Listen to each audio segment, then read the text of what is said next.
Kasi nga kahapon din nag-viral din itong post ng artista nga si Angel Locsin regarding nga dun sa pahayag ni Senator Judge Robin Padilla na siya ay naging isang komunista. Kaya sinita na siya sinita ni Angel Locsin si Senator Robin Padilla sa isang social media post matapos itong sabihin na isa siyang komunista. Ayon sa aktres, natuwa siyang naging tapat si Padilla sa kanyang panindigan. Pero kinwestiyon niya ito kung bakit hindi ito nagsalita nung umano'y nire-red tag siya. Tinanong din ng aktres kung bakit tila mas ipinagtatanggol pa umano ng senador itong si Pastor Apollo Sikibuloy na at kinwestiyon ang posisyon nito kaugnay sa China at binigyan din niya na ang pananagutan ng mga opisyal ay dapat para sa sambayan ng Pilipino. Sa kanyang pahayag, nilinaw naman ni Padilla na ang tinutukoy niyang komunismo itong konsepto ng pagkakapatiran, malasakit sa kapwa at pantay na pamamahagi ng yaman at hindi yung armadong pakikibaka. Iginit din niyang hindi salungat ang kanyang paniniwala sa kanyang pananampalatayang Muslim, pagiging reservist ng Philippine Army at suporta sa kapayapaan ng bansa. Ano pong what's your take on this po, Attorney Sal? Unang-una, yung sinasabi ni Senator Robin na komunista siya, ay hindi masama yun. Hindi yata naiintindihan nitong artista kung ano talaga ang ibig sabihin ng komunista.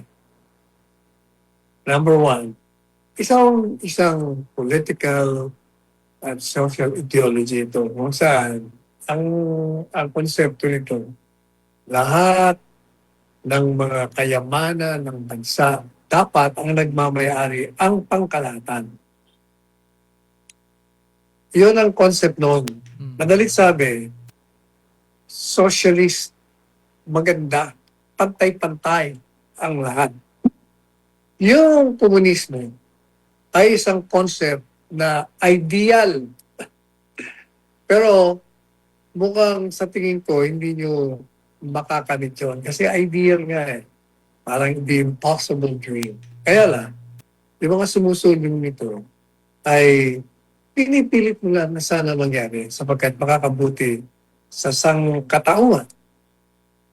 Hindi mo masama ang maging komunista.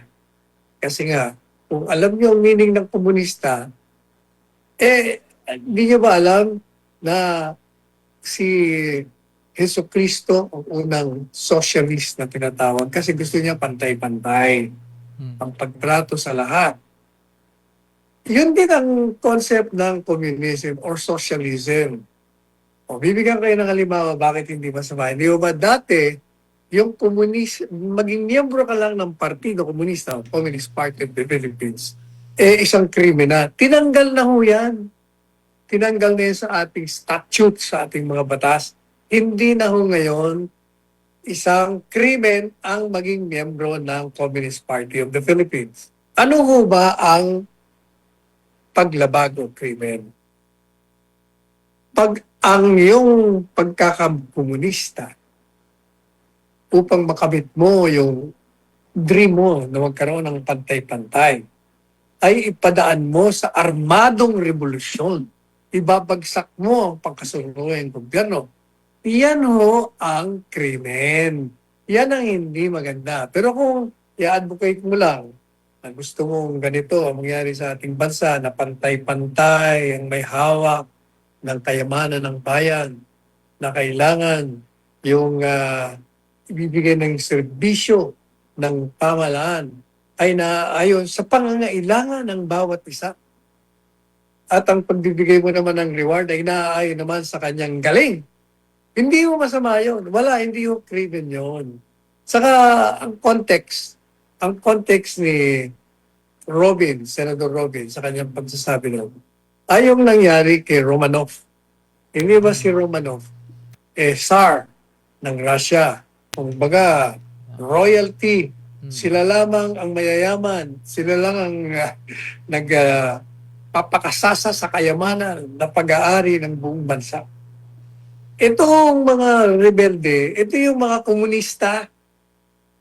Yun ang context noon. Kung baga, ayaw ni Senator Robin at ibinibigay niya sarili niya doon sa grupong ito na pinabagsak ang isang tyrannical na tsar na siya lamang ang nagpapakasasa sa yaman ng kanilang bansa at pinapahirapan yung mga ordinaryong manggagawa.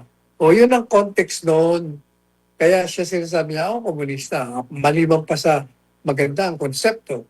Ako, hindi ako kasama dun sa ginawang krimen dito. Kasi ngayon ako dito sa ating bansa, ang krimen na tinatawag, pag ikay komunista, kung gawin mong armado ang iyong filosofiya. Kaya yung NPA, in-out mo yun. Kaya bawal talaga.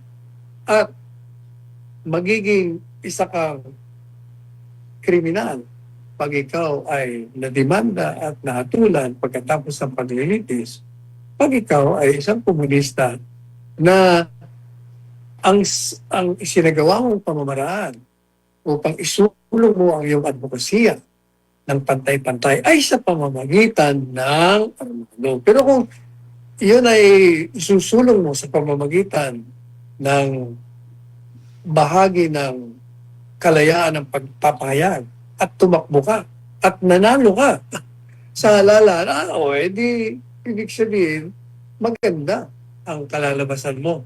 O ngayon, tanong naman, bakit naman ito si Senator Robin? Hindi siya sinorportahan nung nired tag siya. Ano ibig sabihin ba ng nired tag? Ibig sabihin, itong si Angel, parang pumapanig doon sa armado. Sa armadong NPA. Kasi nga, sa totoo lang, yun naman ang mga nagpapanggap na nag-a-advocate kunyari ng peaceful means, tatakbo. Ang katunayan, mga front lang yon ng armadong komunista. Kaya hindi siya pwedeng pagtanggol ni Robin. Kasi nga, identified ka doon sa armado, yun nga ang illegal yun ang mali. Kung komunista ka lang na nagpapahayag ng pantay-pantay na paggamit at pag-ari ng mga kayamanan ng bansa, walang problema doon. But the moment you pursue your ideology through armed means, through violence and intimidation, ay hindi na pa pwede. Kaya hindi ka pwedeng may pagtanggol ni Senator Robin. Yun ang context. Ayan. Maraming salamat po, Attorney Sal. Samantala, ito pa. Bahagyang tumaas ang satisfaction rating ni Vice President Sara Duterte sa ikalawang kwarter ng taon sa kabila na nga ng nagpapatuloy na impeachment trial laban sa kanya. Ayon ito sa pinakahuling survey, Attorney Sal, ng Social Weather Stations. Lumabas sa survey na 58% ng mga respondent ang nagsabing kontento sila sa kanyang performance, mas mataas kumpara sa 54% noong Marso. Samantala, 26% naman yung hindi kontento at 15% ang nananatiling undecided. Dahil dito, umakyat yung net satisfaction rating ni VP Sara mula positive 29 na moderate tungong positive 31 na good. Pinakamataas ang kanyang satisfaction rating sa Mindanao na umabot sa 88%. Sa kabila ng impeachment proceedings, kasi Attorney Sal, itong survey ay sinagawa pa nung June, mga second to the last week of June. Nananatili siyang may pinakamataas na net satisfaction rating sa hanay ng mga pangunahing opisyal ng pamahalaan batay sa naturang survey. Ano pong inyong komento dito? Natural lang mo natataas ang kanyang rating. Kasi nga, ang tingin sa kanya ng taong bayan, mahusay ang kanyang pamamalakad bilang Secretary of Education. Mahusay ang kanyang pamamalakad bilang Vice Presidente ng bansa. Pero, siya po ay tinutugis ngayon, sinisiran at gustong tanggalin. Kaya, ang simpatiya ng taong bayan ay napupunta sa kanya. Pumunta kayo kahit saan. Talagang ang tao, galit. Nandun ang puot sa ginagawang pang-aapi sa kanya. Kaya tataas ng tataas pa yan at bagsak naman ng bagsak ang administrasyon. Kaya nakita nyo, anong rating? Minus 27. Tapos naging minus 15. Minus pa rin. Zero pa rin. Negative zero nga eh. Kaya maliwanag na ang taong bayan ay sinusuportahan si BP Sara Zimmerman Duterte.